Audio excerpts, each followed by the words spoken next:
ఈ రోజు మా ఊళ్ళో ప్రజాపాలన దరఖాస్తులు అయితే స్వీకరించడం అయితే జరుగుతుంది. నేను కూడా ఇంతకు ముందు వెళ్ళి ఇచ్చాను. రేషన్ కార్డు లేని వాళ్ళ ఫామ్స్ అయితే తీసుకోవద్దని ఎంఆర్ఓ సార్ చెప్పాడు అక్కడ మైక్ లో ఉండి. అయితే దీనికి సంబంధించి నేను ఒక వీడియో అయితే చేయడం జరుగుతుంది. మీరు ఏమంటారు అంటే రేషన్ కార్డు లేని వాళ్ళు తీసుకోవద్దని చెప్తున్నారు, కాకపోతే రాసుకోమని చెప్పండి, వాళ్ళే రాసుకుంటారు. అదే విధంగా ఇంకొకటి ఏంటిదని అంటే రేషన్ కార్డు లేని వాళ్ళు కూడా అప్లై చేసుకోవచ్చు.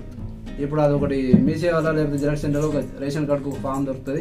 ఆ ఫామ్ తీసుకొని పోయి అన్ని నింపించేసి వాళ్ళకి ఇస్తే సపరేట్ ఒక కౌంటర్ ఉంటుంది. ఇప్పుడు మనం అక్కడ దరఖాస్తు సేకరిస్తారు కదా, అక్కడికి వెళ్ళిన తర్వాత రేషన్ కార్డులో అప్లై చేసుకోవడానికి సపరేట్ ఒక కౌంటర్ ఉంటుంది. ఆ కౌంటర్లో ఇచ్చేస్తే సరిపోతుంది. రేషన్ కార్డు లేని వాళ్ళు కూడా డైరెక్ట్ మనం తీసుకుంటారు. ఒకసారి మనం చూసుకోవచ్చు రేషన్ కార్డు లేని వాళ్ళు ఏమేమి అప్లికేషన్ చేస్తున్నారు. ఇటువంటి ఒక ఫామ్ ఉంటుంది. ఒక ఫామ్ తీసుకొని వచ్చి ఇక్కడ ఇస్తే సరిపోతుంది. ఇక్కడ చూసుకోవచ్చు.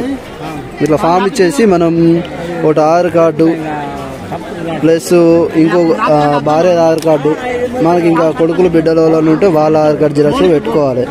దాని తర్వాత మ్యారేజ్ సర్టిఫికేట్ ఒకటి, మళ్ళీ దాని తర్వాత ఒకటి పెళ్లి పత్రిక పెట్టేసి వీళ్ళకి ఇస్తామంటే వీళ్ళు ఇక్కడ ఒక నెంబర్ అయితే కొట్టేసుకొని తర్వాత వీళ్ళ పేర్లు అయితే రాసుకుంటారు. పేర్లు రాసుకొని ఇక్కడ ఇస్తే అయిపోతుంది. ప్రజాపాలన జరుగుతుంది.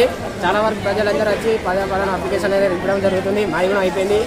ఫామ్ అనేది చూపించడం జరుగుతుంది. ఒకే ప్లేస్ కంప్లీట్ అయిపోయింది. ఇంటికి వెళ్తాం.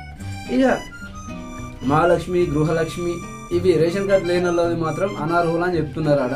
కాకపోతే ఎందుకైనా మంచిది అన్ని పెట్టేసేయండి. మీ దీనికి ఏమేమి జిరాక్స్లు పెడతారంటే ఆధార్ కార్డు జిరాక్స్లు ఇంట్లో ఎంతమంది ఉంటే అంతమంది పెట్టండి.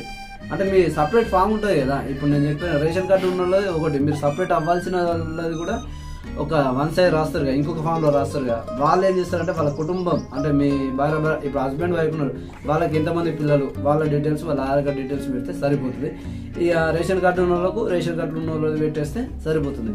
రేషన్ కార్డు లేని వాళ్ళకు మాత్రం అక్కడ తీసుకోవడం లేదు. తీసుకోమని చెప్పండి. ఎట్లానా ఏం కాదు సార్ అత్తే రాని పోతావని అని చెప్పేసి మీరు అక్కడ ఇచ్చేయండి. వాళ్ళు రాసుకొని మీకు రిసిప్ట్ ఇస్తారు. రిసిప్ట్ తెచ్చుకొని రాదు.